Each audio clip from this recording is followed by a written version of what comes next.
Біз жас ұрпақ табиғат қорғаны.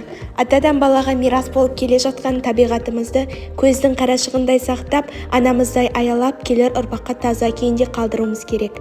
Табиғатты қорғау қарапайым дүниеден басталады деп ойлаймын. Мәселен, жас ұрпақты табиғатты қорғауға тәрбиелеу ұлттық негіздегі балабақшадан басталады. Тәрбие тал бесіктен демекші, біздің мектепте табиғатқа тигізіп жатырған пайдасы көп десек те болады. Көктем шығып жаз келер алда әр жыл сайын біздің мектеп оқушылары, мұғалімдері, қызметкерлері бір күнді арнап сенбілікке шығады.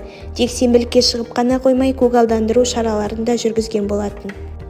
Мектебіміздің жанында жылыжай бар. Жылыжайда өскен әр жеміс гүліміз біздер үшін бағалы.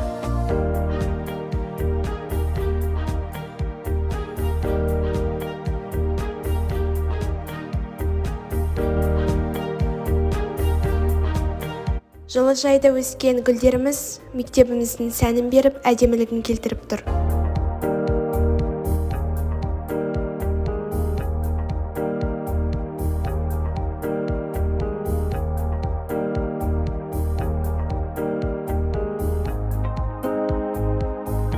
Мектеп ішінде оқушыларға қоқысты сұрыптау әдетін қалыптастыруға осындай арнайы үш контейнер орнатылған болады.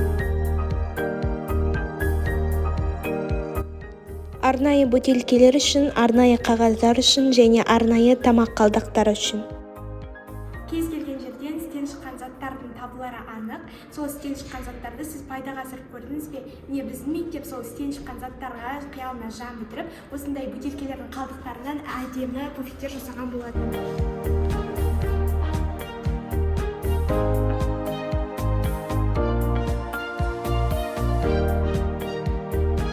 Қашанда табиғатты аялайық, табиғатқа адал болайық. Табиғатсыз адамзаттың күні жоқ, оны айтуға табиғаттың тілі жоқ деп халық даналығында айтылғандай, табиғатты қорғау біздің міндетіміз, болашақ ұрпаққа қалдырар байлығымыз.